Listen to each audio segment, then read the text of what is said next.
sayyidina Muhammad nawaina ta'allum wa ta'lim wa tadhakkur wa tadhkir wa naf'a wal intifa' wal ifadah wal istifadah wal hath 'ala tamassuk bi kitabillah wa sunnati rasulih wa du'a ila al-huda wa dalalah 'ala al-khair ibtigha'a wajhillah wa mardatih wa qurbihi wa thawabihi subhanahu wa ta'ala.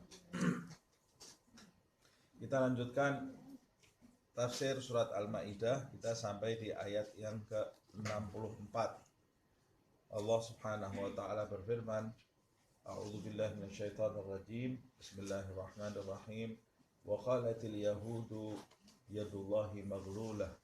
Ghullat aydihim wa lu'inu bima qalu bal yadahu mabsutatan yunfiqu kaifa yasha. وَلَا يَزِيدَنَّ كَثِيرًا مِّنْهُمْ مَا أُنْزِلَ إِلَيْكَ مِنْ رَبِّكَ طُغْيَانًا وَكُفْرًا وَأَلْقَيْنَا بَيْنَهُمُ الْعَدَاوَةَ وَالْبَغْضَاءَ إِلَى يَوْمِ الْقِيَامَةِ كُلَّمَا أَوْقَدُوا نَارًا لِلْحَرْبِ أَطْفَأَهَا اللَّهُ وَيَسْعَوْنَ فِي الْأَرْضِ فَسَادًا وَاللَّهُ لَا يُحِبُّ الْمُفْسِدِينَ. Baik. Di ayat yang ke-64 masih berkenaan dengan ahlul kitab, terutama orang-orang Yahudi. Di ayat yang ke-64 ini Allah menjelaskan keyakinan yang ada di dalam hati mereka. Di ayat sebelumnya Allah menjelaskan perbuatan mereka yang buruk, ya kan? Di ayat yang ke-62 itu. Wa tara katsiran minhum yusari'una fil itsmi wal 'udwan wa aklihimus suhta. Itu Allah menjelaskan perbuatan mereka yang buruk. Di ayat sebelumnya lagi Allah menjelaskan di ayat 58. Allah menjelaskan ucapan mereka yang buruk. 58. Wa idza nadaitum ila salati takhadhuha huzwan wa la ibadzalika bi annahum qaumul la ya'qilun.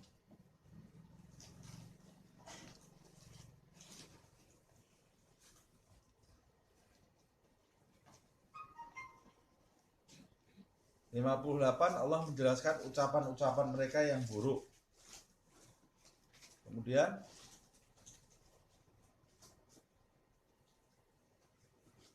62 menjelaskan perbuatan mereka yang buruk. Ayat 64 ini Allah menjelaskan keyakinan mereka yang buruk. Jadi lengkap sudah ya. Perbuatannya buruk, ucapannya buruk, keyakinannya juga tidak benar, buruk. Apa keyakinan mereka terhadap Allah Subhanahu wa taala? Wa qalatil yahudu yadullahi maghlulatun. Orang-orang Yahudi itu mereka berkata tangan Allah itu terbelenggu, maghlulah.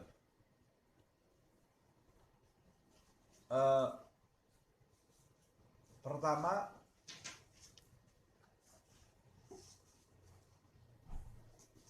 mungkin ini tidak seluruh Yahudi seperti ini, tapi sebagian besar Yahudi seperti ini, memiliki keyakinan tangan Allah itu terbelenggu. Mereka mengucapkan kalimat ini ada beberapa penafsiran. Penafsiran yang pertama, karena mereka memandang Allah itu sudah tidak berpihak lagi kepada mereka. Sejak mereka memusuhi Nabi Muhammad SAW, mereka itu selalu dalam keadaan merugi. Pastilah orang yang memusuhi orang yang dicintai Allah Subhanahu wa ta'ala, pasti mereka dalam keadaan merugi. Ruginya itu bukan sekedar rugi di akhirat. Di dunia ini mereka sudah mengalami kerugian-kerugian. Usaha mereka itu banyak yang gagal. Kemudian apa yang mereka cita-citakan itu tidak menghasilkan. Nah, ini penafsiran yang pertama. Jadi dulunya sebelum muncul Nabi Muhammad SAW, mereka itu merasa Allah itu berpihak kepada mereka. Nabi-nabi itu banyak dari golongan mereka, rasul-rasul banyak dari golongan mereka. Kemudian mereka itu diunggulkan oleh Allah Subhanahu wa Ta'ala. Sebelum datangnya Nabi Muhammad SAW, mereka itu merasa mereka ini bangsa yang paling unggul, paling utama di muka bumi ini. Nah, setelah munculnya Nabi Muhammad SAW, mereka merasa banyak usaha mereka yang gagal, usaha mereka untuk memadamkan dakwah Rasulullah SAW itu gagal. Mereka merasa mereka ini sudah tidak didukung lagi oleh Allah Subhanahu wa Ta'ala. Plus mereka memang mengalami kerugian-kerugian di dalam kehidupan mereka, kerugian materi. Orang kalau sudah punya rasa dendam, mereka bisa mengorbankan waktu, harta, mengorbankan segala-galanya yang mereka miliki ini untuk meluapkan rasa dendam mereka. Dan itu yang terjadi pada kalangan Yahudi di masa itu. Nah, mereka kemudian merasa, wah, Tuhan ini sekarang Tuhan ini pelit, kata mereka ya. Maksudnya maglulah di sini, maksudnya maglulah terbelenggu, tangan Tuhan terbelenggu. Terbelenggu itu maksudnya pelit Tuhan itu, menurut mereka begitu. Nah, ada juga yang menafsirkan ucapan mereka ini justru ditujukan kepada Nabi Muhammad SAW dan para sahabatnya. Mereka mengatakan, kalau kita lihat Muhammad SAW dan para sahabatnya yang memuji-muji Tuhan Allah Subhanahu wa Ta'ala, tapi kehidupan mereka itu banyak yang miskin. Banyak yang miskin di antara sahabat Rasulullah SAW, karena memang posisi mereka yang ditekan, yang diboikot, yang dimusuhi, banyak yang memusuhi mereka. Kemudian mereka pindah dari Mekah menuju ke Madinah, memulai hidup baru, pekerjaan baru. Nah, mereka lihat bagaimana Tuhan yang kau sembah-sembah itu tidak memberikan kekayaan kepada kamu. Mereka kemudian mengatakan, yadullah maghlulah, tangannya Tuhan itu, tangannya Allah itu terbelenggu. Nah, atau ada juga yang menafsirkan ayat mengenai sedekah itu apa? Allah kan meminta kita untuk meminjamkan uang kita, memberikan uang kita kepada orang-orang miskin. Nah, itu dakwahnya Nabi Muhammad SAW agar membantu orang yang lemah. Loh, kenapa bukan Tuhan yang bantu? Kok Tuhan merintahkan hambanya untuk membantu hambanya yang lain? Oh, berarti Tuhan itu pelit. Nah, ini beberapa penafsiran tentang mengapa orang-orang Yahudi itu sampai mengatakan Tuhan itu tangannya terbelenggu. Nah, kemudian dia mengucapkan di sini yadullah, tangan Allah. Penafsiran tangan Allah di sini menurut orang-orang Yahudi itu ya tangan seperti tangannya orang. Mereka itu menafsirkan Tuhan itu berbentuk seperti manusia. Sama seperti manusia. Tuhan itu punya tangan seperti tangannya manusia. Tuhan punya wajah seperti wajahnya manusia, cuma dia lebih sempurna dari manusia. Itu keyakinan mereka yang cacat. Bagaimana masa Tuhan disamakan dengan makhluk? Nah, ini Allah mau menjelaskan, ini keyakinan orang-orang Yahudi yang padahal dulunya mereka itu menerima kitab dari Allah Subhanahu wa Ta'ala. Keyakinan mereka ini dulu. Nah, ini yang saya sebut tadi di ayat sebelumnya, Allah menjelaskan keburukan ucapan mereka. Lalu ayat berikutnya lagi Allah menjelaskan, di ayat 58 itu Allah menjelaskan keburukan perbuatan mereka. Di ayat yang ke-64 ini Allah menjelaskan keburukan keyakinan mereka. Agama yang mereka yakini ini sudah salah, sudah buruk. Nah, kalau orang Islam, dia tidak meyakini tangan Allah itu ya tangan seperti tangannya orang, tidak boleh. Itu keyakinan yang sangat menjijikkan sekali. Sebab Allah Subhanahu wa Ta'ala berfirman, Di dalam ayat yang lain, laisa kamitslihi syai'un. Laisa kamitslihi syai'un. Allah tidak mengatakan laisa mithluhu syai'un. Tidak ada yang menyerupai dia. Tapi Allah menyebutnya tidak ada yang menyerupainya. Ada ka di situ ya. Kamitslihi. Itu maksudnya mendekati Allah saja tidak ada. Makhluk yang mendekati Allah, mendekati seperti Allah saja tidak ada. Apalagi menyerupai Allah Subhanahu wa ta'ala. Tidak mungkin terjadi itu. Nah, tapi kenapa di dalam Al-Quran ada ayat-ayat yang menyebutkan fisik tentang Allah Subhanahu wa ta'ala? Yadullah fauqa aydihim. Tabarakalladzi biyadihil mulk. Nah, dan ada banyak ayat yang disebutkan di dalam Al-Quran menyebutkan fisik wajhullah. Apa itu ayatnya? Kullu syai'in halikun illa wajhullah. Segala sesuatu itu fana, punah kecuali wajah Allah Subhanahu wa ta'ala. Nah, apa yang dimaksud wajah, tangan? Umpamanya kalau kita bahas tangan saja di sini, dalam akidah umat Islam itu terbagi menjadi 3 penafsiran. Sekelompok orang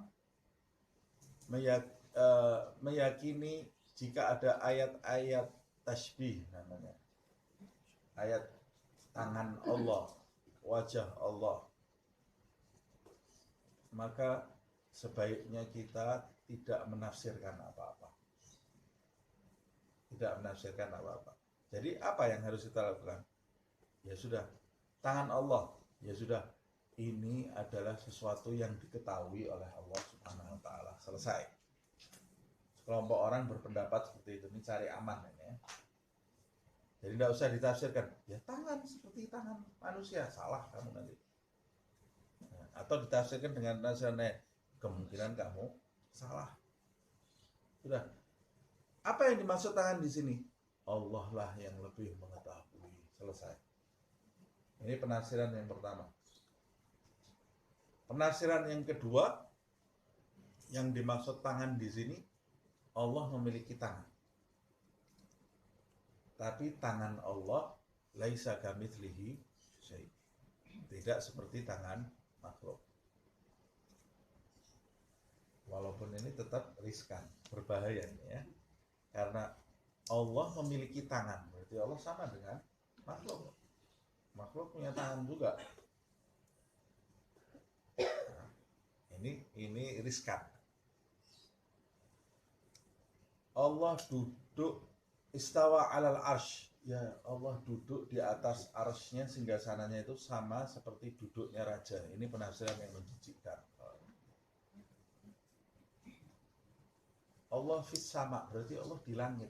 Ini penafsiran yang menjijikkan. Berarti Allah itu terikat dengan tempat sama dengan makhluk. Tidak bisa penafsiran seperti itu.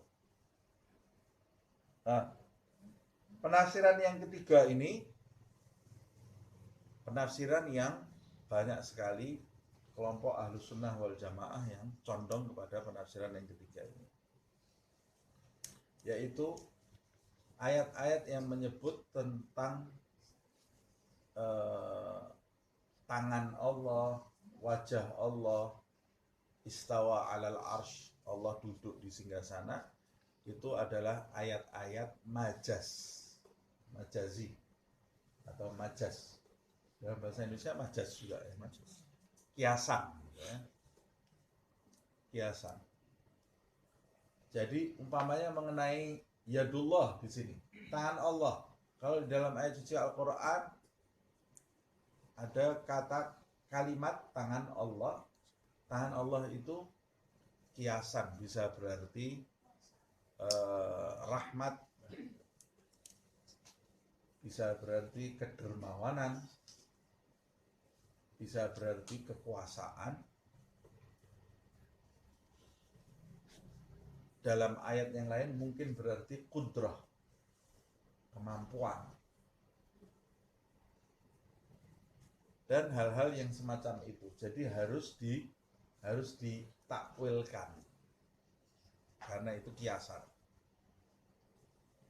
Mengapa kok harus ditakwilkan? Ya karena jelas ayat itu di ayat yang lain disebutkan laisa kamitslihi syai'un. Maka kita tidak boleh mengumpamakan, mempermisalkan Allah itu dengan menyamakan Allah dengan makhluk sekecil apapun. Tidak diperbolehkan. Nah, kalau disebutkan seperti itu ya berarti ini takwil. Ini kias maksud saya, bukan takwil. Ini kias. Sama juga seperti setiap sepertiga malam Allah Subhanahu wa taala turun ke bumi. Allah tidak turun ke bumi. Masa Allah turun ke bumi? Kalau Allah turun ke bumi berarti dia itu terikat dengan tempat. Padahal Allah itu tidak terikat dengan tempat, dengan arah dan dengan waktu. Tapi Allah yang menciptakan tempat, Allah menciptakan arah, Allah menciptakan waktu, dia meliputi semuanya. Dia yang meliputi semuanya. Allah di langit, berarti Allah terikat dengan tempat. Nah, keyakinan Ahlussunnah wal Jamaah tidak boleh seperti itu. Apa yang dimaksud Allah itu di langit? Kekuasaannya di langit dan di bumi. Atau Allah di langit, yang dimaksud Allah di langit itu dengan tujuan memuliakan sesuatu yang di atas gitu ya. Ketika ada seorang nenek yang ditanya, di mana Allah? Di sama. Allah di langit. Maksudnya di langit di sini adalah sesuatu yang tinggi. Sama itu dari kata sumuwun, sesuatu yang tinggi. Manusia itu kalau mau memuliakan sesuatu, dia diletakkan di atas. Itu sudah sifatnya manusia. Makanya kita berdoa, angkat tangannya kemana? Ada Allah di atas? Tidak ada. Allah meliputi segala-galanya, tidak harus. Jadi saya boleh Ustaz doa begini ke bawah, tidak pantas juga. Karena dalam kehidupan, pola hidup manusia itu sesuatu yang dianggap remeh itu diletakkan di bawah. Makanya kepala diletakkan di atas, kaki itu di bawah. Nah, makanya kita ketika meminta kepada Allah, angkat tangan, ya Allah, itu kan namanya tafa'ulan. Tafa'ulan itu sugesti, meminta kepada sesuatu yang tinggi, sesuatu yang di atas. Sama seperti itu juga pada hakikatnya ketika Nabi Musa alaihissalam berdialog dengan Allah Subhanahu wa taala di Bukit Tursina, dan Nabi Musa alaihissalam berdialog dengan Allah di Bukit Tursina, dan Nabi Muhammad SAW berdialog dengan Allah Subhanahu wa taala melewati Sidratul Muntaha. Sebetulnya tidak ada bedanya dari sisi Allah Subhanahu wa taala. Dari sisi Allah Subhanahu wa taala, pada saat Allah berdialog dengan Musa di Bukit Tursina dan berdialog dengan Nabi Muhammad SAW di Sidratul Muntaha, tidak ada perbedaan bagi Allah Subhanahu wa taala karena Allah itu tidak terikat dengan apapun. Tapi Nabi Muhammad memang lebih dimuliakan oleh Allah Subhanahu wa taala karena dia diangkat ke atas sekali. Supaya manusia tahu itu sesuatu yang sangat tinggi. Dan Nabi Muhammad sampai di Sidratul Muntaha itu disebutkan di dalam riwayat, itu pun Sidratul Muntaha itu puncak pengetahuan seluruh makhluk Allah Subhanahu wa taala. Tidak ada yang bisa melebihi itu. Semua pengetahuan makhluk, makanya dia disebut muntaha. Muntaha itu puncak. Sudah tidak ada yang bisa lebih dari itu. Pada saat itu robeklah. Jadi ini kan sekarang ini kita di alam. Alam ini kan tidak bisa kemana-mana, kita terikat dengan alam. Nah, pada saat di Sidratul Muntaha itu alam itu robek di depannya Rasulullah. Robek ini ada yang terbuka, keluar tangan. Ditarik Rasulullah SAW masuk ke dalam. Waktu mau ditarik masuk ke dalam, Rasulullah lihat ke Jibril. Loh, kamu enggak ikut, kata Rasulullah. Kamu kan sudah nemeni saya dari Masjidil Haram, kok enggak ikut, kata Jibril. Likulli syai'in maqam. Segala sesuatu itu ada kedudukannya masing-masing. Kedudukan saya hanya sampai di sini, enggak bisa lanjut lagi. Rasulullah masuk ke alam yang tidak ada satu makhluk pun yang bisa masuk.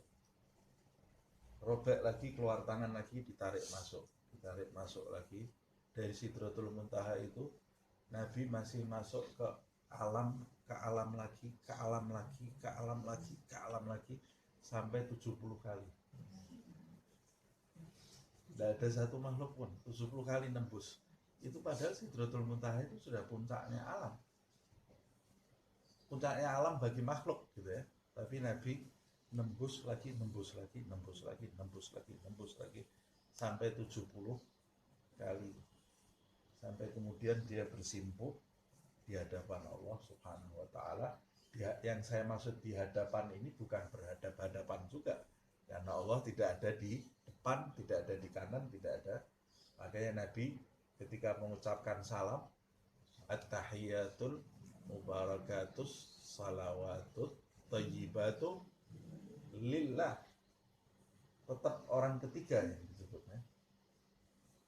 Salam sejahtera bagi Allah. Padahal kalau di depannya, kalau umpamanya di depannya Nabi thayyibatu lak, salam bagimu ya. Nah, thayyibatu laka ya Allah. Itu kalau dia berhadapan-hadapan.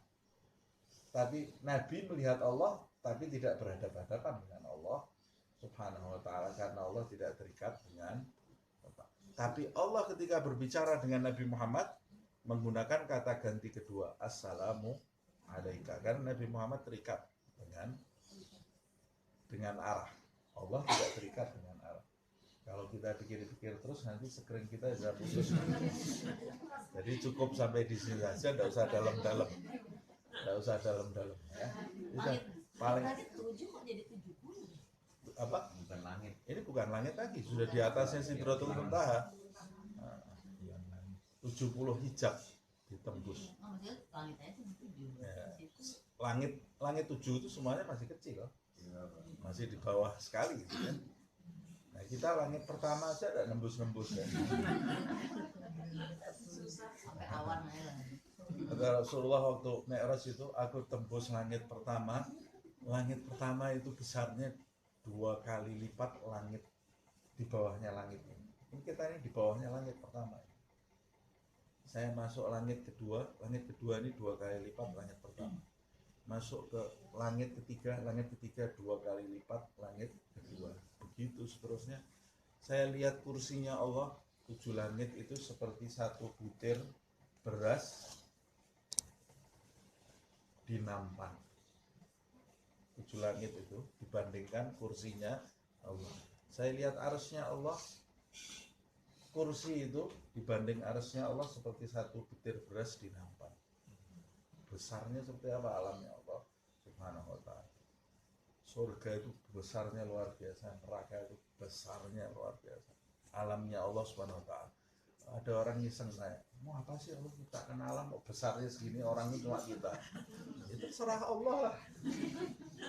Nah, padahal kan yang di alam itu sebetulnya bukan cuma kita, banyak sekali yang di alam semesta ini. Malaikatnya Allah aja jumlahnya sama butiran pasir yang ada di bumi ini sama bintang masih banyak malaikat jumlahnya, banyak sekali. Satu malaikat besarnya antara langit sama bumi. Makhluknya Allah Subhanahu wa ta'ala.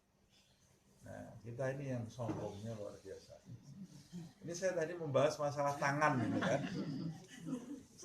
Kadang-kadang suka jalan-jalan tidak ada masalah ya. Tambah ilmu yang lain. Ya. Maksudnya dalam bahasa Arabnya sendiri itu apa sih? Maksudnya memang tangan. Apa itu? Dalam bahasa Al-Quran. Kalau secara bahasa yad itu artinya tangan.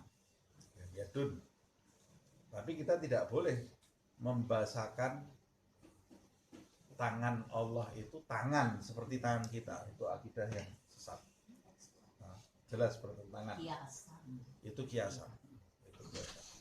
Sebab kalau kita sebut itu tangan, berarti kita bertentangan dengan ayat yang saya baca tadi, laisa kamitslihi syai'un. Nah, tidak boleh kita seperti itu. Oh, ada juga di dalam hadis Rasulullah SAW bersabda, khalaqallah Adam ala suratih. Allah Subhanahu wa taala menciptakan Adam dalam bentuknya. Nah, ini juga dijadikan dalil oleh beberapa orang. Ya berarti Tuhan itu bentuknya sama seperti Adam. Karena Rasulullah sendiri yang menjelaskan khalaqallah Adam ala suratihi. Ala suratir Rahman. Allah menciptakan Adam itu dalam bentuk Ar-Rahman. Bentuknya dia Ar-Rahman. Padahal yang dimaksud ala suratihi itu dalam bentuknya itu tidak melulu harus diterjemahkan dalam bentuk secara fisik, tapi dalam bentuknya bisa diterjemahkan secara maknawi. Dalam bentuknya yang dimaksud, kata ulama Ahlussunnah wal Jamaah, yang dimaksud Allah menciptakan Adam dalam bentuknya mirip seperti Tuhan. Karena manusia itu memang manusia itu khalifah Allah SWT dan makhluk yang paling mulia. Mirip di sini bukan mirip secara bentuk. Yang dimaksud mirip di sini, Allah itu maha melihat, manusia melihat. Allah maha mendengar, manusia mendengar. Manusia itu paling luar biasa loh ya. Allah itu maha tahu, manusia berpengetahuan. Allah maha berkehendak, manusia dikasih kehendak, bisa berkehendak. Malaikat tidak bisa. Allah maha mencegah, manusia bisa mencegah. Walaupun pada hakikatnya semua kemampuan yang dimiliki manusia itu semua ada di bawah kendali Allah Subhanahu wa ta'ala. Manusia yang lupa, manusia yang lalai, dia akan lupa kalau kemampuan yang dimiliki itu sebetulnya hanya pantulan saja. Pantulan. Kita lanjutkan ini ya. Nanti tidak rampung-rampung ayatnya. Nah, mereka mengatakan Yahudi ini, waqalatil yahudu yadullahi maghlulah. Tangan Tuhan itu terbelenggu, ghullat aidihim. Ya Allah. Allah yang mengatakan. Sebenarnya kata Allah, tangan mereka itu yang terbelenggu.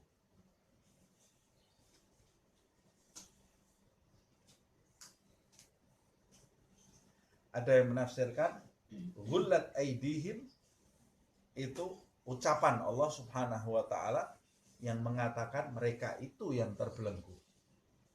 Ada juga yang menafsirkan ghullat aidihim itu perintah kepada umat Islam untuk mendoakan mereka, orang-orang Yahudi yang mengucapkan tangan Allah terbelenggu, itu mendoakan mereka, tangan mereka terbelenggu. Tangannya orang-orang Yahudi itu terbelenggu.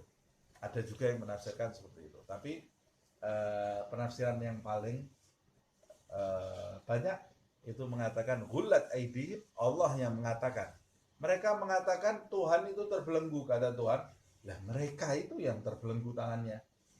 Banyak di antara mereka yang pelit, tidak saling membantu yang satu dengan yang lain. Banyak pula di antara mereka yang pelit, tidak membagi ilmu yang mereka ketahui, bahkan mereka sembunyikan ilmu tersebut, yaitu tanda-tanda kenabian Nabi Muhammad SAW. Mereka semua tahu, kata Allah Subhanahu wa ta'ala, Nabi Muhammad itu adalah Rasul yang terakhir, diutus di akhir zaman. Bahkan di dalam ayat Allah menjelaskan seperti mereka tahu ciri-ciri Nabi itu seperti mereka tahu ciri-ciri anak mereka sendiri.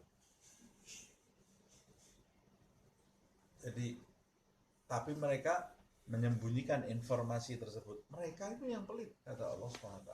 Allah tidak pelit. Allah memberikan petunjuk kepada hambanya. Allah memberikan rezeki kepada hambanya. Ghullat aidihim. Mereka itu yang pelit kepada diri mereka sendiri dan kepada orang-orang yang ada di sekitarnya. Dan akibat ucapan mereka tersebut yang mengatakan tangan Allah itu terbelenggu, dan perbuatan pelit mereka itu, walu'inu bima qalu. Mereka itu dilaknat atas apa yang mereka ucapkan tersebut. Karena ucapan mereka ini berbahaya sekali. Makanya kita juga harus hati-hati ya. Jangan menjadikan Tuhan itu sebagai bahan candaan. Hati-hati, ini yang kita jadikan bahan candaan ini bukan cuma presiden. Orang sekarang ini kebablasan. Semua mau dijadikan stand up comedy ya. Mau dijadikan bahan untuk bercanda. Kelewat batas. Jangan sampai kelewat batas, hati-hati ya. Bercanda boleh. Bercanda itu boleh. Tapi jangan sampai kelewat batas. Kalau kelewat batas itu pasti ada efeknya. Dan efeknya itu ada yang efeknya kecil, ada yang efeknya sampai besar. Terutama kalau kita menjadikan Tuhan sebagai bahan candaan. Dan itu sudah dilakukan oleh orang-orang Yahudi ini. Orang-orang Yahudi ini menjadikan Tuhan mereka sebagai bahan candaan. Nah, orang-orang kita ini yang punya agama yang benar, tapi tidak meyakini agamanya yang baik-baik, justru mengikuti orang yang tidak punya keyakinan terhadap Allah Subhanahu wa taala. Ikut-ikut stand up komedinya ini mengata-ngatai Tuhan. Hati-hati dengan perbuatan seperti ini. Ini lihat nih, orang Yahudi ini karena ucapannya yang buruk terhadap Allah Subhanahu wa taala, walu'inu bima qalu. Mereka itu dilaknati. Yang melaknati bukan Allah saja, banyak. Nah, siapa lagi yang melaknati mereka? Yang melaknati mereka Allah dan orang-orang yang cinta kepada Allah Subhanahu wa taala atas nama Allah Subhanahu wa taala. Kalau Allah sudah melaknat satu orang, ya malaikatnya semua ikut melaknat loh. Apa yang dimaksud laknat itu? Laknat itu apa sih? Orang yang terlaknat artinya orang yang terusir dari rahmat. Tidak ada rahmat lagi di dalam dirinya.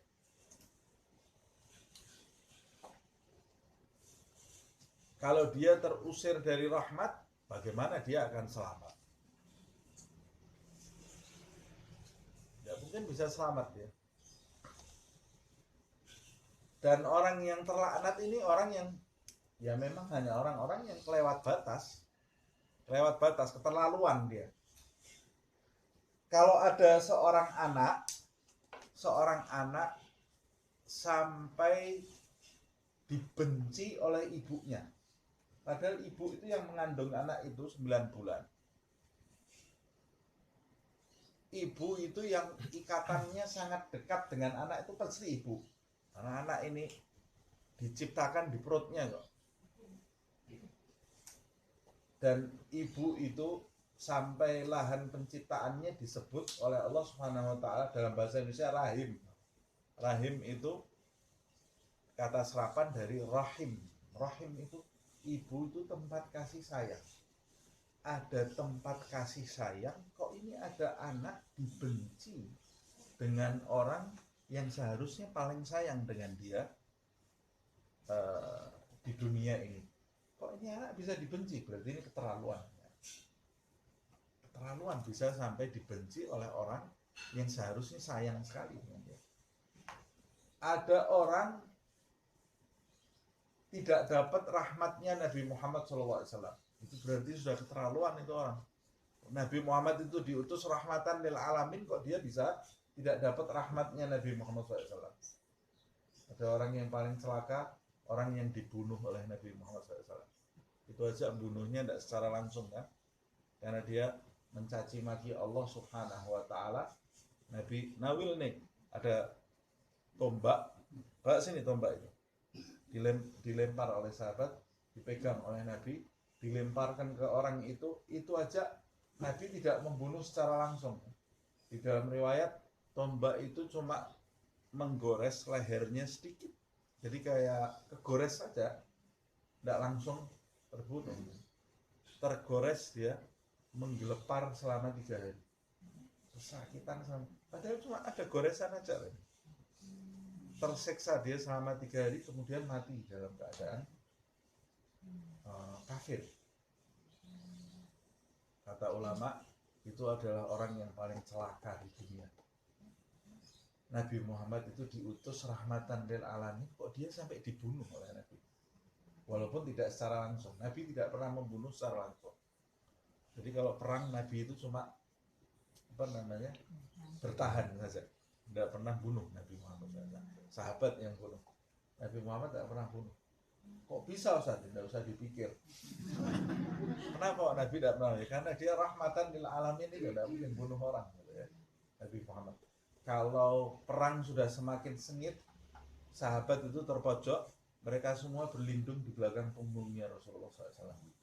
Kata Sayyidina Ali, kita kalau perang itu semakin berbahaya, kita semakin terpojok, kita semua berlindung di belakang punggung Rasulullah, dan kita merasa seakan-akan berlindung di benteng yang paling besar dan kokoh. Mesti selamatnya, kata mereka. Nabi Muhammad itu tidak sembunyi di belakang, dia yang jadi tempat perlindungan. Itu baru di dunia. Nanti kita akan lihat di akhirat bagaimana Rasulullah SAW ini melindungi banyak umat manusia. Nanti di akhirat kita akan tahu bagaimana kedudukan Nabi Muhammad SAW yang mencengangkan. Yang di dunia ini saja kita sudah terheran-heran dengan kebesaran Rasulullah SAW. Nanti di akhirat kita akan lihat. Kata Rasulullah, dari besarnya nanti aku, dari banyaknya makhluk yang aku tolong, nanti di akhirat sampai iblis itu merasa ya, dia ini jangan-jangan bisa selamat. Nah, padahal tidak mungkin iblis bisa selamat gitu ya. Dari banyaknya orang yang dimentaskan oleh Rasulullah SAW dari keadaan yang berbahaya menuju kepada rasa aman. Bahkan dari neraka dimentaskan oleh Nabi, dimasukkan ke surga. Nah, kembali kepada pembahasan ini. Mereka ini dilaknat atas ucapan mereka itu. Walu inu bima qalu. Allah menjelaskan, bal yadahu mabsutatan. Bahkan tangan Allah itu mabsutatan, terbuka lebar.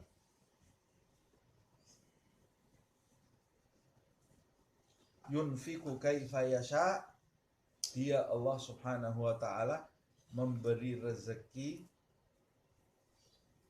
kaifa yasha, dengan cara yang dia kehendaki.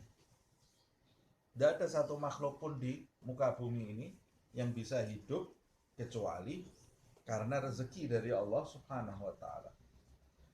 Dan kehidupan itu sendiri termasuk rezeki yang paling pokok dari Allah Subhanahu wa ta'ala. Kita ini kalau tidak disuplai kehidupan oleh Allah, ya kita mati langsung.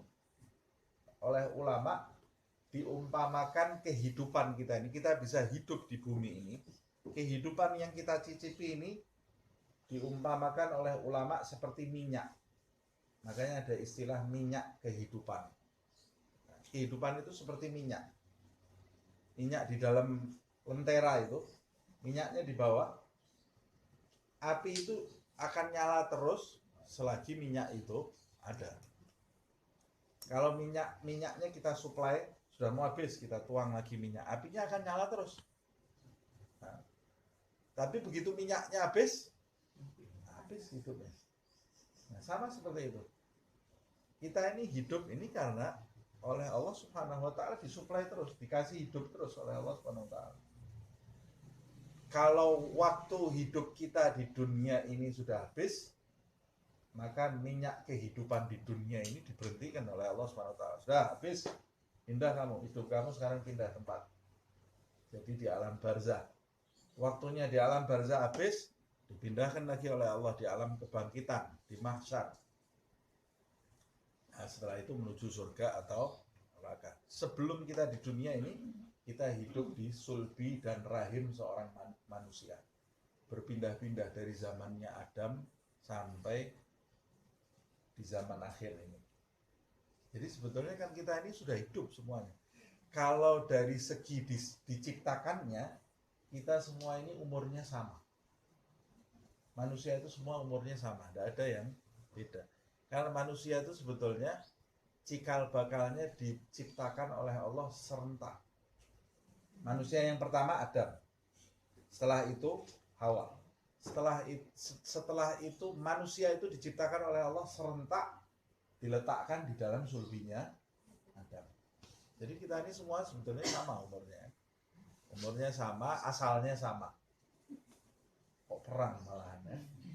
Kita umurnya sama, nasibnya sama lagi. Nasibnya masuk di dunia, sama-sama di dunia. Harusnya saling tolong menolong, bukan saling berperang. Bapaknya sama, ibunya sama, semuanya Adam dan Hawa. Yang membedakan, nah kita jalan-jalan itu. Waktu Adam turun, Adam itu dikeluarkan dari surga, ya kita ada bareng Nabi Adam. Di dalam sulbinya Nabi Adam. Adam turun ke bumi, ya kita ada bersama Adam. Baru setelah itu pindah ke rahimnya Hawa. Nah itu mulai Hawa punya anak macam-macam kan. Nah itu mulai pisah kita. Ada yang satu masuk di anaknya Hawa yang ini, masuk di anaknya Hawa. Ada yang anaknya Hawa itu ada yang kulitnya pucat, ada yang kulitnya kuning langsat, ada yang kulitnya hitam. Anaknya Hawa itu ya. Ada yang matanya sipit, ada yang matanya besar, ada yang hidungnya pesek, ada yang mancung, macam-macam itu anaknya Hawa. Dan Hawa itu setiap kelahiran pasti kembar. Mesti kembar anaknya, laki perempuan. Siap lahir, laki perempuan. Lahir, laki perempuan. Nah, anak yang kembar ini nanti dinikahkan sama anak yang kembar ini. Belum ada keluarga lain mau nikah sama-sama. Jadi saudaranya yang betul itu saudaranya yang lahir kembar. Itu ceritanya Qabil dan Habil kan. Nah, pernah kita bahas. Nah, berarti kita ini sudah hidup sebetulnya ribuan tahun, cuma di alam yang berbeda. Nah, lahir di dunia ini baru yang lahir duluan itu yang paling tua. Itu yang paling tua. Nah, Allah yang memberikan kita kehidupan. Allah juga yang memberikan kita rezeki di muka bumi ini. Nah, bagaimana, hai orang-orang Yahudi, kamu sebut Allah itu tangannya terbelenggu, bal yadahu mabsutatan. Tangan Allah itu terbuka lebar, yunfiqu kaifa yasha, wala yazidanna katsiran minhum ma unzila ilaika min rabbika tughyanan wa kufra. Mereka itu orang-orang Yahudi, ada lam lazimah di situ. Lam lazimah itu artinya pasti. La yazidanna, dan ada nun taukid. La yazidanna. Maksudnya kalau ucapannya wa yazidu katsiran minhum itu sudah cukup, artinya akan bertambah. Tapi Allah memberikan lam taukid dan nun taukid di akhir. Taukid itu memastikan. Jadi artinya menjadi pastilah akan bertambah terus, gitu ya. Apa yang bertambah ini? Pastilah akan bertambah terus. Katsiran minhum, sebagian besar dari mereka. Ma unzila ilaika min rabbika, apa-apa yang diturunkan oleh Tuhanmu kepadamu, hai Muhammad sallallahu alaihi wasallam. Apa yang bertambah dari mereka? Bukan imannya, bukan petunjuknya. Apa yang bertambah? La yazidanna katsiran minhum tughyanan wa kufra.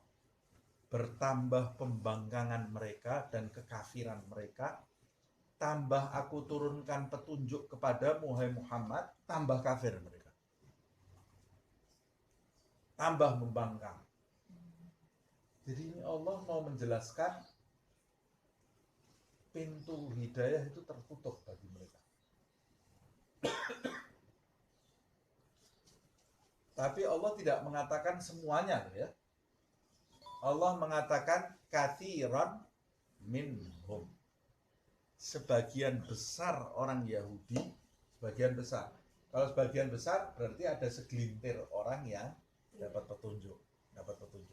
Jadi kita tidak boleh putus asa juga. Jangan-jangan orang yang mau kita dakwahi orang Yahudi itu yang segelintir itu yang mungkin dapat petunjuk. Tapi kalau mereka menolak atau mereka bahkan memandang kita dengan sebelah mata ketika kita menjelaskan ayat-ayat Allah SWT, jangan kaget. Allah sudah menjelaskan di dalam ayat pembangkangan dan kekafiran sebagian besar di antara mereka terhadap ayat-ayat yang diturunkan oleh Allah kepada Nabi Muhammad SAW. La yazidanna itu pasti akan terus bertambah sepanjang masa, tidak akan berubah. Berarti sampai zaman ini ya akan terus bertambah kekafiran dan pembangkangan mereka orang-orang Yahudi. Kok bisa seperti itu ya? Ya karena mereka betul-betul terlaknat, sebagian besar loh ya, sebagian besar terlaknat atas ucapan-ucapan mereka yang jauh dari kebenaran, ucapan-ucapan mereka yang merendahkan Allah Subhanahu wa taala. Bukan cuma itu, wa alqaina bainahum al-adawata wal baghdha ila yaumil qiyamah. Kata Allah, wa alqaina, alqa yulqi itu kami campakkan ke dalam hati mereka. Allah itu mencampakkan banyak hal ke dalam hati makhluknya. Ini dari ayat ini kita juga mengetahui bahwa kadang-kadang minat atau motivasi di dalam diri kita itu bisa timbul dari Allah Subhanahu wa taala, seperti yang pernah saya jelaskan. Baik motivasi dari Allah itu bisa motivasi yang positif, bisa motivasi yang negatif. Allah itu kadang-kadang mencampakkan ke dalam hati hambanya petunjuk, mencampakkan ke dalam hati hambanya hidayah, mencampakkan ke dalam hati hambanya nafahat, hembusan semangat. Tapi Allah Subhanahu wa taala kadang-kadang mencampakkan ke dalam hati hambanya lintasan yang tidak baik, mencampakkan ke dalam hati hambanya keinginan maksiat dari Allah. Kok bisa? Kenapa Allah melakukan seperti itu? Ada dua hal. Yang pertama, karena Allah ingin menguji hambanya. Ini hamba, umpamanya dia latihan sabar dari orang. Latihan sabar. Setiap ada orang mau menjadikan dia marah, dia sabar. Latihan sabar. 1 hari, 2 hari, sebulan sudah berhasil sabar. Orang ganggu dia sudah tidak marah lagi. 3 bulan sudah tidak pernah marah. Wah, ini berarti sudah kuat ya. Allah kemudian mencampakkan amarah ke dalam hati hamba tadi. Bisa nahan tidak ya? Keinginan untuk marah campakkan oleh Allah SWT, keinginan yang besar karena hamba ini sudah menjalani latihan selama berbulan-bulan, dicampakkan oleh Allah untuk tes akhir. Allah mau menguji ujian akhir. Kalau dia gagal, di start lagi dari awal. Ulang, ini belum berhasil nih, belum naik ini. Ulangi kelas 1 SD lagi ya. Nah, kan sama seperti itu. Kadang-kadang orang tua juga menguji anaknya dengan hal-hal yang buruk dalam tanda kutip. Nah, ini kalau kita bohong sama orang itu, padahal maksudnya tidak mengajak bohong, mau tahu anaknya ini bagaimana, masih suka bohong atau enggak. Nah, Allah juga melakukan itu terhadap hamba-hambanya. Ini yang pertama. Yang kedua, karena Allah melaknat hamba tadi. Ini hamba yang buruk, sudah tertutup hatinya. Jadi Allah mencampakkan keburukan karena hamba ini diberi kesempatan terus, tidak pernah diambil. Jadi memang dia condong kepada hal-hal yang buruk. Maksudnya mencampakkan gimana? Pencampakan itu melempar. Bukan, kalau kita kan pahamnya saya dicampakkan, jadi saya dibiarkan, dibuang, diabaikan gitu. Ya. Engkau mencampakkan aku gitu. Bisa disematkan, disemat. Bukan disematkan, karena alqa yulqi itu mencampakkan gitu. Mencampakkan itu kan menjauhkan, bisa juga melemparkan. Coba lihat di kamus bahasa Indonesia apa arti mencampakkan. Lihat di kamus bahasa Indonesia, bisa berarti juga mendorong atau melempar gitu ya, mencampakkan itu. Ya, atau kita bisa menyebutnya juga melemparkan ke dalam gitu ya, melemparkan ke dalam hati hambanya Allah Subhanahu Wa Taala. Ini kan sebetulnya tidak harus difahami secara letterlek, melemparkan Allah dari jauh, melemparkan itu enggak, tapi maksudnya itu dorongan yang kuat dari Allah Subhanahu Wa Taala ke dalam hati seorang hamba. Ini juga kenapa? Melemparkan, membuang, kuat-kuat. Nah itu kan bisa berarti melempar, bisa berarti membuang. Kalau kamu mencampakkan aku, membanting. Nah, kalau kamu mencampakkan aku, bisa berarti itu kan membuang. Tapi bisa juga mencampakkan itu berarti melemparkan, ya. Melempar. Ya. Ini juga dijelaskan oleh Imam Ghazali di dalam kitab Minhajul Abidin. Jadi lintasan buruk itu kadang-kadang dari Allah SWT ketika Allah ingin menguji hamba. Ada juga lintasan yang tidak baik itu dicampakkan oleh Allah atau dilemparkan ke dalam hati hambanya itu karena hamba ini memang condong kepada kesesatan. Dalam ayat itu ditujukan kepada Bani Israel juga. Dalam ayat falamma zaghu azaghallahu qulubahum. Ketika mereka itu condong kepada yang sesat-sesat, sama Allah sudah dikasih kesempatan terus. Ini loh, dikasih isyarat. Ini kalau kamu jalani ini kamu bisa baik. Allah mendatangkan orang-orang baik di dekatnya yang mengajak dia kepada kebaikan, dia enggan. Ada lagi nanti nasihat yang datang. Kalau zaman sekarang pagi-pagi bangun ada SMS nasihat, males baca. Enak lihat yang joget-joget. Al-Quran, langsung di skip. Al-Quran. Hadis di skip. Nasihat skip. Ceramah, bosan, skip. Joget-joget, nah ini asik. Film, asik. Korea, asik. Game, asik. Oh, ceramahnya Pak Ustadz ini, nggak asik. Ini berarti kan sama Allah dikasih kesempatan dia untuk dengar, nggak mau. Nanti Allah Subhanahu Wa Taala menegur dia supaya dia kembali. Tetap saja dia berada dalam situasi yang buruk terus.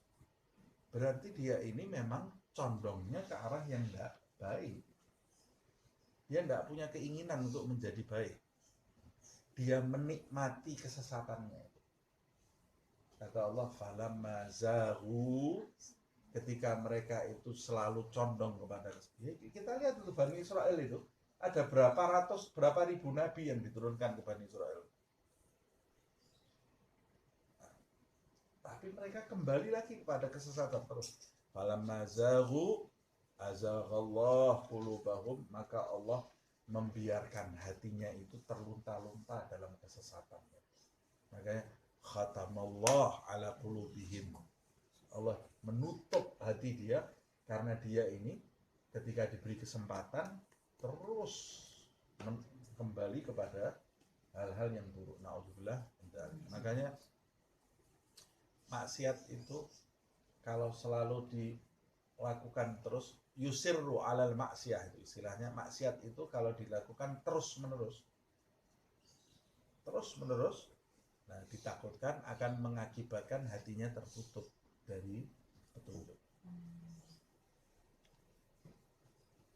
Nah, makanya kalau bermaksiat segera bertaubat kepada Allah Subhanahu wa taala. Segera bertobat kembali kepada Allah Subhanahu wa taala. Nah, ini mengapa Allah Subhanahu wa taala melempar, mencampakkan ke dalam hati orang-orang Yahudi ini. Apa yang dicampakkan oleh Allah? Petunjuk, bukan. Kedamaian, bukan. Kerukunan, enggak. Kalau kepada sahabat, wa'allafa baina qulubihim. Allah menyatukan hati para sahabat ketika mereka itu memang condong kepada kebaikan, condong kepada perdamaian, mau mencari petunjuk dari Allah Subhanahu wa taala. Keinginan mereka yang baik itu, karena keinginan mereka dan usaha mereka yang baik, Allah membantu mereka, disatukan hatinya oleh Allah Subhanahu wa taala. Aus dan Khazraj itu perang ratusan tahun tidak pernah damai. Disatukan, Allah mengutus Nabi Muhammad SAW di tengah-tengah mereka, didamaikan oleh Rasulullah SAW, disatukan hatinya oleh Allah. Muhajirin dan Ansar disatukan hatinya oleh Allah Subhanahu wa taala. Nah, kita juga begitu. Kalau kita itu punya keinginan untuk menjadi baik, keinginan untuk hidup yang diridhoi oleh Allah Subhanahu wa taala, tidak mengutamakan hawa nafsu, ego, syahwat, nanti Allah akan menopang kita. Allah akan mensupport kita, memotivasi kita ke arah hal-hal yang baik tadi. Tapi kalau kita maunya mengikuti hawa nafsu, maunya mengikuti ego, ya hal-hal yang baik itu nanti akan dimandulkan oleh Allah Subhanahu wa taala di hadapan kita. Tidak dapat kita nanti. Maunya menang sendiri, jauh dari petunjuk kita. Makanya jadi orang itu yang objektif. Nah, buka hati untuk menerima segala kebaikan dari mulut siapapun. Dari mulut siapapun, walaupun dari mulut non-muslim sekalipun, asal tidak bertentangan dengan Al-Quran dan hadis, ya. Makanya Nabi sampai mengatakan, utlubul ilma walau bisi, tuntutlah ilmu walaupun kamu harus pergi ke negeri Cina. Hadisnya dhaif, Ustaz, walaupun dhaif. Orang zaman sekarang senangnya bahas kedudukan hadis, tapi maknanya tidak pernah diresapi. Kalau ada orang bahas, wah hadisnya dhaif, Ustaz ini kurang pintar. Loh, itu walaupun hadisnya dhaif, tapi kan itu masih ucapannya Nabi, bukan hadis palsu kan itu. Nah, di zaman Nabi Cina ada Islam, nggak ada Islam, tapi Nabi mengatakan berangkat ke negeri Cina untuk ilmu, cari dari siapapun kebaikan itu. Ada juga ungkapan undur maqal wala tandur mangqal. Lihat ucapannya, jangan lihat siapa yang mengucap. Nah, orang kalau sudah punya pandangan seperti ini, nanti dia akan dapat kebaikan dari mana-mana. Tapi kalau subjektif, dari mana itu? Nutup diri, rugi, dia sendiri yang rugi. Dia sendiri yang akan mengalami kerugian. Nah, ini orang-orang Yahudi menutup diri dari hidayah Allah Subhanahu wa taala, sehingga oleh Allah Subhanahu wa taala disebutkan wa alqaina bainahum al-adawah wal baghdha. Di antara mereka sendiri, mereka ini saling bermusuhan dan saling membenci yang satu dengan yang lain. Dari mana mereka kok bisa seperti itu? Allah yang melempar ke dalam diri mereka. Jadi sudah tidak mungkin mereka ini bisa bersatu. Orang Yahudi itu tidak mungkin bisa bersatu. Di antara mereka sendiri pasti akan saling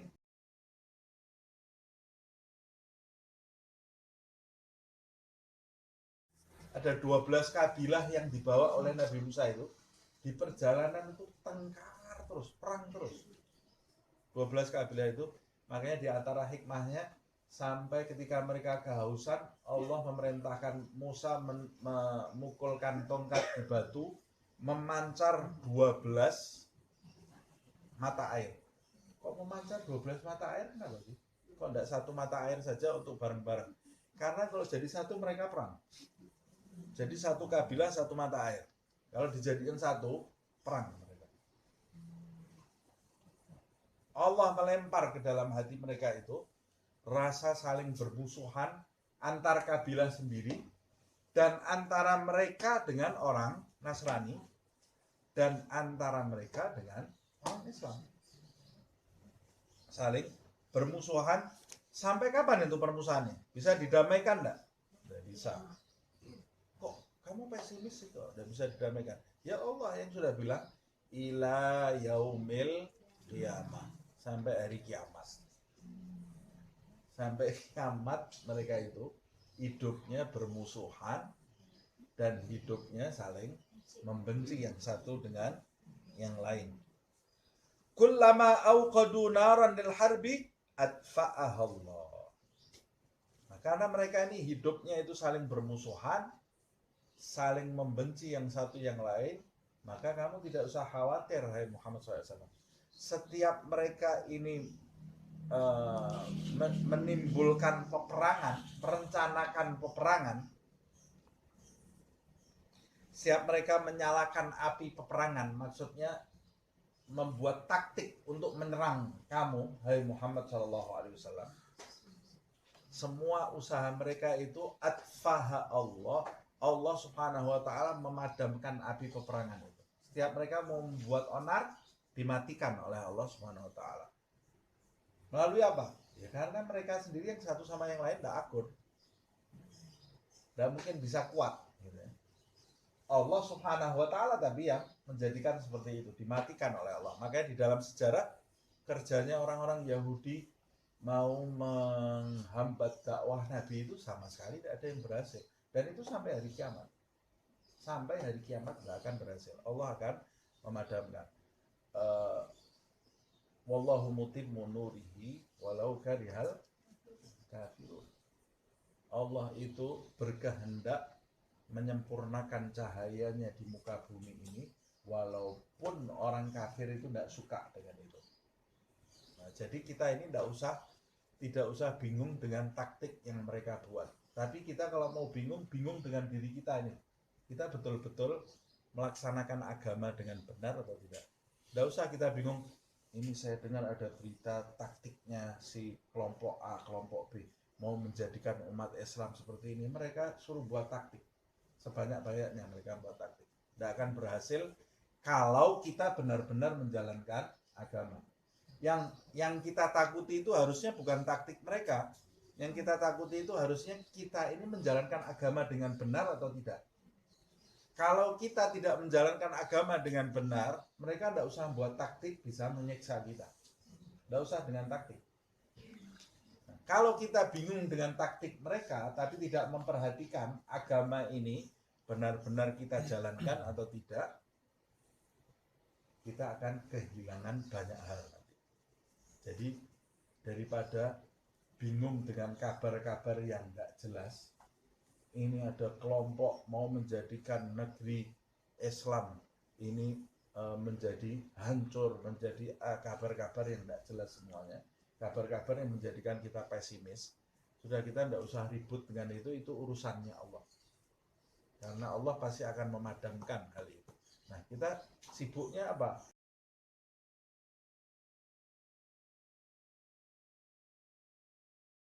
Mereka dapat manfaatnya.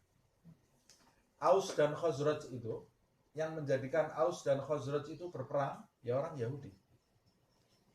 Baca di dalam sejarah itu disebutkan. Jadi orang Yahudi itu sebagian pro Aus, sebagian lagi pro dengan Khazraj. Mereka ini saling mengadu antara Aus dengan Khazraj ini. Jadi perang terus. Mereka yang suplai pedang, suplai tombak, suplai. Mereka yang dapat keuntungan. Ya sampai sekarang begitu terus kerja mereka. Orang Arab ini bodoh dan pintar-pintar. Sampai sekarang diadu. Sampai sekarang diadu. Mereka yang kenyang. Mereka yang dapat senjata. Antar suku dengan suku ini diadu. Nah, Indonesia ini mau dijadikan seperti itu kan. Banyak orang Islam kan. Mau diadu biar perang. Madhab A dengan madhab B biar perang. Nanti senjatanya dari mana? Ya dari mana itu? Mereka yang dapat keuntungan. Kita perang sendiri, nanti hasil bumi kita dimakan sama mereka. Nah, jadi kita jangan terbawa dengan isu-isu yang tidak benar. Kita sibukkan diri dengan memperbaiki diri kita dan keluarga kita juga, orang-orang yang ada di sekitar kita. Kerja mereka menimbulkan peperangan. Atau kalau peperangannya gagal ditimbulkan sama Allah Subhanahu wa taala, dimatikan api peperangan mereka, wa yas'auna fil ardi fasadan. Mereka berbuat kerusakan di muka bumi. Menimbulkan kerusakan di muka bumi dengan sistem yang mereka buat. Sistem yang mereka buat menimbulkan kerusakan dalam ekonomi, menimbulkan kerusakan pada alam, virus di mana-mana, banjir di mana-mana.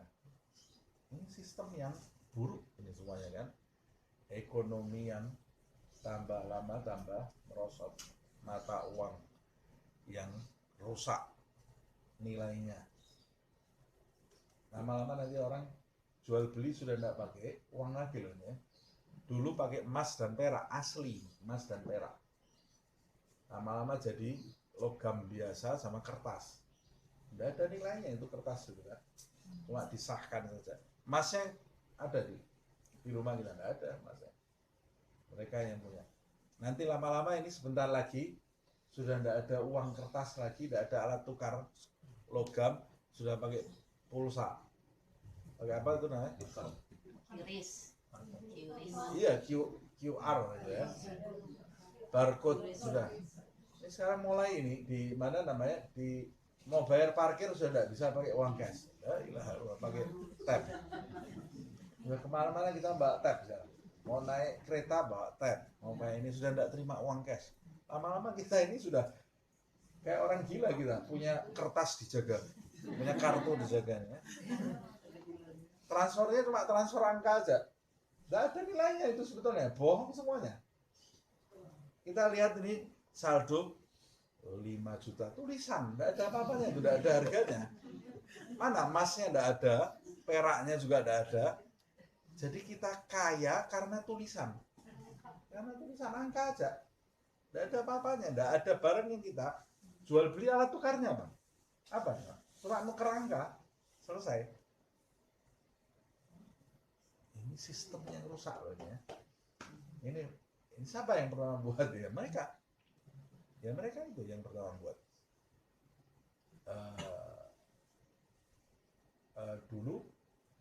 Dulu alat tukar ya emas dan perak, betul-betul emasnya itu betul-betul dinar itu dulu emas, dirham itu perak dan ada kadarnya.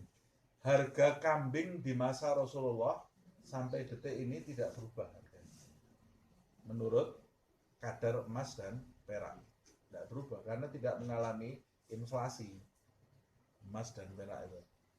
Kalau uang yang kita pegang ini mengalami inflasi alat tukarnya. Nah kita lanjutkan. Berbuat kerusakan di muka bumi. Virus, orang harus suntik semua. Mau kemana-mana harus suntik swab, ya Allah. Nah, dulu orang padahal sehat, semua enak, hidup tentrem. Sekarang harus suntik, harus macam-macam ya. Bayi baru lahir sudah disuntik virus macam-macam. Kok bisa seperti itu? Ya kerjanya mereka. Loh, Ustaz kok nyalah-nyalahkan Yahudi? Yes, memang sumbernya dari itu. Tahu dari mana Ustaz, jangan fitnah. Ini loh Allah yang nyebut, saya tidak tahu apa-apa. Orang zaman sekarang jangan fitnah, saya tidak fitnah, ini jelaskan, ini Allah yang bicara. Allah kan yang menciptakan mereka ini ya. Allah yang menciptakan mereka. Ini Allah yang menyebut di dalam ayat. Kerjanya mereka dua, menimbulkan peperangan sama memperbuat kerusakan di muka bumi. Jadi kalau ada yang nyebut ini kelompok ini sebetulnya cuma pion, di belakangnya ada kelompok lagi. Kalau kita buka satu-satu, kelompok yang paling pemimpinnya pemimpin, ya ini tadi yang disebut di dalam ayat ini ya. Orang-orang Yahudi ini yang disebut di dalam apa? Tapi tidak semua Yahudi loh ya. Cuma Allah menyebutnya wa katsirun minhum, sebagian besar di antara mereka. Negaranya kecil, numpang tapi bisa menguasai satu alam. Nah, wallahu la yuhibbul mufsidin, dan Allah Subhanahu wa taala tidak menyukai orang-orang yang berbuat kerusakan. Saya satu ayat jadi panjang ngomongnya ya. Terus kenapa Allah menciptakan mereka kalau mau begitu? Hikmah. Allah kenapa menciptakan iblis? Coba ada iblis kita enak ya. Ada tantangan. Nggak bisa. Ya sudah, itu maunya Allah Subhanahu wa taala. Oh, kita kan nggak bisa ngomong. Tantangan kita bahas itu. Nah, kalau tidak ada tantangan yang betul-betul dari hatinya cinta kepada Allah, tidak terbukti nanti. Allah menciptakan neraka. Gara-gara neraka akhirnya ada orang masuk neraka ya. Pasti semuanya ada hikmahnya. Kita bisa tanya lagi nanti. Coba kita ini tidak diturunkan ke bumi, kan enak. Karena yang merusak kita ini ya nafsu. Nafsu ini. Tidak bisa kita seperti itu. Allah menurunkan kita ke muka bumi ini yang ada penggodanya ini ya. Yang menggoda kita itu ya itu tadi. Setan ada dua, minal jinnati wan nas. Kemudian nafsu, syahwat, kemudian ego, keakuan di dalam hati. Yang terakhir adalah gemerlap dunia. Ini 4 hal ini yang menggiring kita untuk keluar dari jalan yang benar. Wahfadil qalba minasyaitan wan nafsu wal hawa wad daniyah. Ini 4 hal. Kenapa sih kalau Allah nyiptakan 4 hal ini? Coba ada 4 hal ini kan enak, kita semua sujud sama Allah SWT. Tabarakalladzi biyadihil mulku wa huwa ala kulli syai'in qadir. Alladzi khalaqal mauta wal hayata liyabluwakum ayyukum ahsanu amala. Kalau enggak ada 4 hal ini, enggak ketahuan. Kita kayak ceritanya Majnun dan Laila itu kan. Waktu ada orang laki-laki lihat Laila itu cantiknya luar biasa. Saya cinta kepada Laila. Semuanya ngomong cinta. Sudah diuji atau belum? Kalau cuma ngomong aja cinta, itu gampang, semua orang bisa. Cinta itu tidak akan terbukti kecuali diuji kesetiaannya. Setia atau tidak dia? Kalau dia ngomong cinta tapi matanya melirik yang lain, oh dia mendekati orang yang dia cintai, ada orang lewat dia lirik. Ini namanya pengkhianat, bukan pencinta, ini pengkhianat. Nah, sama seperti itu. Kita itu sebetulnya setiap hari wajjahtu wajhiya lilladzi fataras samawati wal ardh. Ya Allah, aku hadapkan wajah. Padahal hati kita ini melirik macam-macam. Nah, melirik nafsu, melirik syahwat, melirik macam-macam. Allah tahu enggak hati kita melirik kemana-mana? Kita kalau umpamanya ada orang muji-muji kita, oh, kamu ini luar biasa, saya cinta. Padahal kita tahu ini orang selingkuh. Enak enggak kita sama orang? Mesti hati kita mau muntah Allah ya. nggak enak kan? Hah? Allah nggak enak kan sama kita? Enggak tahu juga. Allah ini tidak enak kepada kita karena rahmatnya besar. Tapi setiap hari kita ini kan dusta. Padahal Allah tahu. Kita salat, Allahu Akbar, Allah Maha Besar. Padahal saldo yang paling besar. Allah tahu ini yang ada di dalam hati. Ya, kita ini kadang-kadang kita sendiri tidak suka kalau ada orang itu munafik di hadapan kita, padahal kita ini munafik di hadapan Allah Subhanahu wa taala. Kadang-kadang Allah mendatangkan orang-orang yang kita kalau lihat enak. Ini kita tahu ini aslinya seperti apa, pura-pura ini orang ini.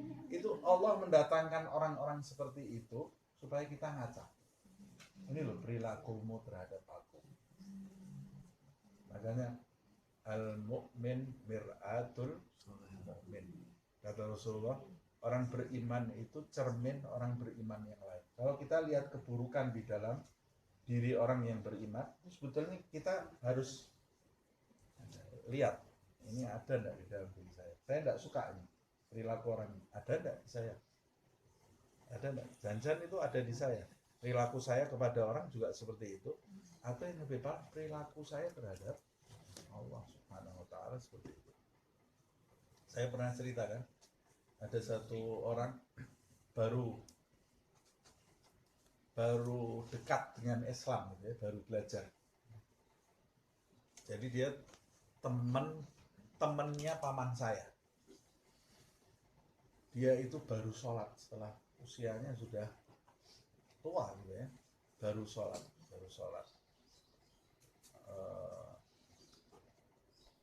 Tapi paman saya itu kaget. Biasanya kalau ada orang sholat, dia tidak pernah sholat.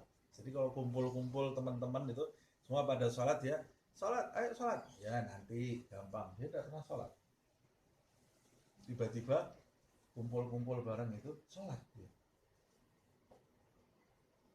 Kumpul lagi, sholat lagi, kok jadi rajin sholatnya. Akhirnya dia mau tanya ini paman saya ini, apa ini sebabnya kamu kok sekarang jadi rajin sholat? Oh ada ceritanya. Apa ceritanya? Saya punya anjing, kata dia. Jadi dia ini memelihara anjing, cintanya terhadap anjing itu luar biasa. Tapi anjing itu kan paling gampang dididik itu kan, anjing lebih gampang dari kucing kalau anjing. Kata dia, saya beri tempat untuk anjing itu untuk buang air. Buang air di sini, dididik, sudah didatangkan orang. Tapi ini anjing setiap mau buang air naik ke tempat tidur dia, buang airnya di situ. Setiap mau buang air naik ke situ, buang air di situ. Saya dipukul sama dia karena dia cinta sama anjing ini. Kalau habis mukul anjing ini dia nangis. Jangan di sini buang air, dijelaskan, panggilkan orang yang pintar-pintar didik anjing itu.